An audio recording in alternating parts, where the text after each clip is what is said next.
Bonjour et bienvenue sur Test-Cars. Aujourd'hui nous sommes sur la base de Chamblay pour l'essai de cette Alfa Romeo Giulietta Quadrifoglio Verde. La particularité de ce modèle, c'est son moteur, 1,7 litre qui développe pas moins de 240 chevaux. Je pense qu'il est déjà temps d'aller l'essayer. Et oui, j'ai l'air ridicule.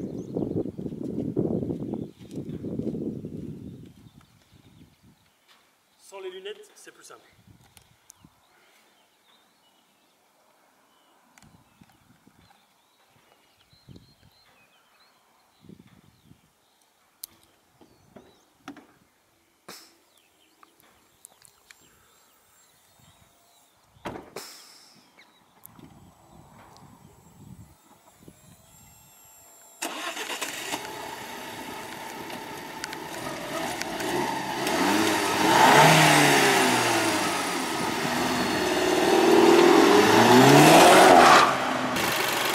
Voilà donc les entrailles de la bête.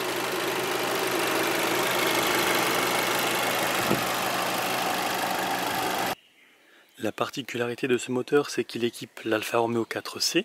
Ce n'est tout de même pas rien. Il est équipé d'une boîte TCT, automatique, séquentielle, avec également la présence de ballettes au volant. Boîte auto, séquentielle, sans oublier la présence des palettes au volant donc.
Sur cette version, on notera une calandre brunie, des capteurs avant avec pare-choc exclusif faisant partie avec les jupes latérales de la Launch Edition, on y reviendra vers la fin.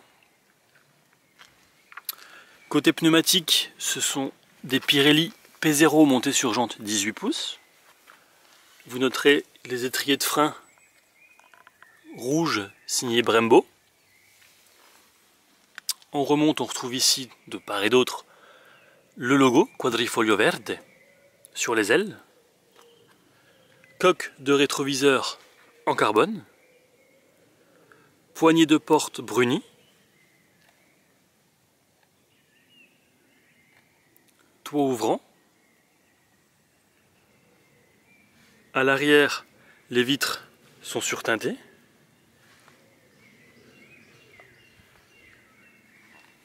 ici un spoiler en carbone également, les capteurs de recul, évidemment, ainsi qu'une double sortie d'échappement sport. Et tout de suite on passe à l'intérieur de cette Giulietta. À l'intérieur, le volant ainsi que le pommeau de vitesse sont en cuir.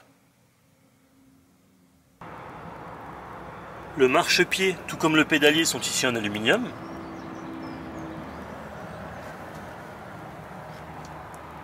Quant aux sièges en cuir et alcantara noir, ils maintiennent bien, mais je les aurais appréciés un peu moins épais, avec notamment une forme, une silhouette plus creusée, afin d'avoir un esprit et un maintien encore plus typé sport. Pour 33 000 €, cette Giulietta Quadrifoglio Verde a du caractère, et je trouve très jolie en grande partie grâce à sa peinture mate, mais se distingue à un public bien particulier, d'autant plus que cette version appelée Launch Edition est limitée à 500 exemplaires en Europe, tous numérotés. Au chapitre reproche, je dirais qu'augmenter sa cylindrée à 2 litres n'aura pas été du luxe, même si elle abat le 0 à 100 en 6 secondes 6. Autre chose, l'angle mort est terrible en raison de montants assez épais entre les places avant et les places arrière, combiné à des sièges imposants. Et tout de suite, on passe à la conclusion. Un grand merci au circuit de Chamblay et à Francis Maillet pour son accueil. Vous retrouverez comme d'ordinaire les photos ainsi que la critique écrite sur Testcars. Quant à nous, on se retrouve très vite pour un prochain essai. A bientôt!